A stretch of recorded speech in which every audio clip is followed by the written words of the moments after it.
Ao anatin'ny tontolon'ny fandriam-pahalemana kosa sy ny fiasan'ny ireo polisy mofo novorina teto an-drenivohitra avokoa ary ireo commissaires ny polisy sy ny lefiny miadidy ny commissariats ny polisy rehetra atao anatin'ny Faritanin'Antananarivo ny fahinam-roapolo ny volana septambra lasa teo tetsy amin'ny foibe fitantanan'ny polisy Faritanin'Antananarivo tetsy Ambohida mofo no nanaovana izany.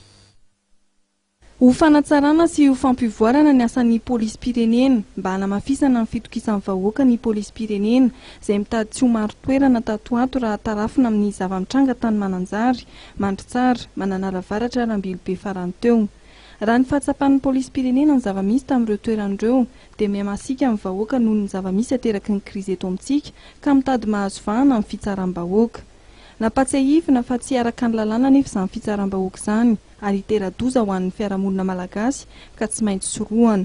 Nomena baiko ary reto lehibe ny sampandraran'ny polisy isam-paritra ireto mba hahifehy tsara ireo polisy eo ambany fiadidiny satria izy ireo ny tompona andraikitra voalohany raha misy mandringa ny asan'ny polisy. Natao ihany koa ny fivorian'ny commissaires de police miadidin'ny commissariats de police eto Antananarivo hanamafisana ny ady amin'ny kolokolo sy ny kiatranao trano amin'ny fanatanterahana ny asa fa izany no mahatonga ny lolona eo anivon'ny fiarahamonina.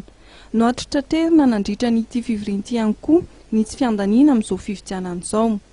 Tamin'ity fotoan'ity ihany koa ny lanolorana fitaovana iasan'ireo sampandrara tsirairay avy toy ny milina fanoratana, rojo vy ary boky kely torolalana ho an'ny mitandro filaminana amin'ny fandraisan'olona.